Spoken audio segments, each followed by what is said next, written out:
त्याला पोटच्या पोरापेक्षा जास्त जपावं लागतं. म्हणजे आपण सुद्धा ह्याची व्यवस्था झाल्यानंतर जाऊन जेवायचं. ही एवढं प्रेम आपण ह्याच्यावर केलं तर नक्कीच दगडावर जसं म्हटलं नाही, दगडावर प्रेम केलं तर दगड पावतो, तसा प्रकार आहे. त्या पद्धतीनं जीव लावेल तेवढं काम करेल ते. आता काय काय याला खाद्य काय वापरताय आता खाद्य याला खपरी आहे, विजेता केसरी आहे, तुम्ही? मका चुनी आहे. काका आपण सांगितलं आता केसरी विजेता, थोडस तुम्ही एवढं त्या पशुखाद्याविषयी सांगताय, थोडीशी आपण त्यांची पण ऍडव्हर्टाईज करूया. काय म्हणजे नक्की ते वापरायला लागल्यापासून तुमच्या बैलामध्ये काय बदल, किंवा पूर्वी काय वापरत होता, किंवा इतर गोष्टी त्याच्याबरोबर काय वापरताय? पूर्वी आम्ही अनेक खाद्य वापरून बघितले, पण आता जे केसरी विजेता जे पोतं आले 18-19, त्यात धान्याचा म्हणजे घटकांचा विषय आहे. पूरक असे त्यांना घटक मिळतील आणि जे आपण वर्ण सुट्ट देत होतो काय वेळा, मग ते आपल्या वेळेनुसार घडत नाही.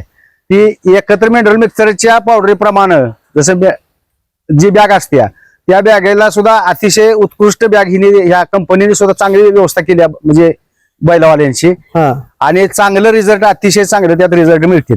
आणि ती पोतं आता आम्ही 3.5 महिन्यापर्यंत आमचा हरण्या बऱ्यापैकी थांबला होता असं बऱ्याच मंडळींचं मत होतं. आणि ही पोतं चालू केल्यापासून आम्ही त्याला रोज 1-1.5 किलो संध्याकाळी देतो. ही केसरी दिल्यापासून हरण्या आता जवळजवळ म्हणजे 16 वर्षाच्या वासरासारखा करतो. इतका मोठा फरक आहे त्यात, म्हणजे 16 महिन्याच्या वासरासारखा करतो.